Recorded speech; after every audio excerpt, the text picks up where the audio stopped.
వాలంటీర్లే తన సైన్యమని CM YS Jaganmohan Reddy చెప్పారు. పేదలకు సేవ చేసే వాలంటీర్లే రాబోయే రోజుల్లో కాబోయే లీడర్లు అన్నారు.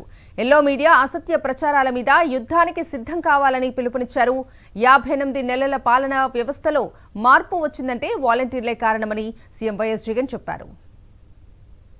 నా మీద ప్రేమతో, నా మీద నమ్మకంతో మన ఎజెండా మీద మమకారంతో మనం అమలు చేస్తా ఉన్న మేనిఫెస్టో మీద నమ్మకంతో మనం అమలు చేస్తా ఉన్న నవరత్నాల పథకాలని, పరిపాలనా సంస్కరణలని ప్రజలకు చేరవేసే బాధ్యత తీసుకున్న యువ సైన్యమే మన వాలంటీర్ల వ్యవస్థ. రాష్ట్రంలో విప్లవాత్మక మార్పులు తీసుకొచ్చే ఇంత గొప్ప కార్యక్రమంలో నా వారిగా, నా తమ్ముళ్ళగా, నా చెల్లెమ్మలగా కేవలం గౌరవ వేతనం మాత్రమే తీసుకుంటూ మన ప్రభుత్వ పథకాలకు బ్రాండ్ అంబాసిడర్లుగా వ్యవహరించిన మీ సేవా భావానికి మీ అన్న సెల్యూట్ చేస్తా ఉన్నాడు అని చెప్పడానికి గర్వపడతా ఉన్నా. పథకాలన్నీ కూడా ఒక్క రూపాయి కూడా ఎక్కడా కూడా లంచం తీసుకోకుండా, ఎక్కడా కూడా వివక్ష అనేది ఎక్కడా కూడా లేకుండా ప్రతి పేదవాడికి అందించాలన్న మీ జగనన్న ఎజెండాను త్రికరణ శుద్ధిగా అమలు చేస్తా ఉన్న మన భావి లీడర్లు ఈరోజు నా చెల్లెమ్మలు, నా తమ్ముల రూపంలో ఈరోజు నా దగ్గర కూర్చొని ఉన్నారు. మొట్టమొదటి రోజు నేను చెప్పా, మీరు చేస్తా ఉన్నది ఉద్యోగాలు కాదని.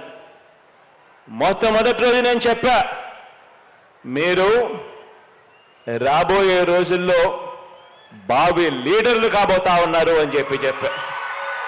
ఎందుకంటే 58 నెలలు మనమంతా కూడా పేదలకు సేవ చేశాం. 58 నెలలు మనం అలసిపోకుండా పేదలకు సేవ చేశాం.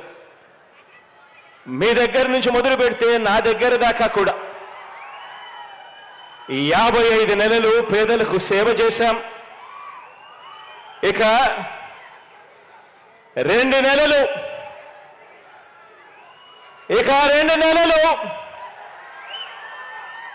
పేదవాడికి సేవ చేసేందుకు, పేదవాడి భవిష్యత్ మార్చేందుకు యుద్ధానికి సిద్ధమని అడుగుతా ఉన్నాను. ఈ వ్యవస్థలు,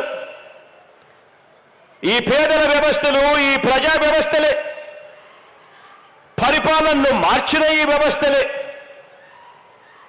2024 ఎన్నికల్లో మన ప్రభుత్వ జైత్ర యాత్రకు దారులు కూడా ఇవే వేస్తాయి అని కూడా చెప్పడానికి కూడా గర్వపడతా ఉన్నాం. లీడర్ అనేవాడు ఎలా ఉండాలి అనంటే, లీడర్ నోట్లో నుంచి ఒక మాట వస్తే ఆ మాట కష్టమైన, నష్టమైన ఆ మనిషి ఆ మాట మీద నిలబడతాడు అన్న నమ్మకం ప్రతి పేదవాడిలోనూ ఉండాలి.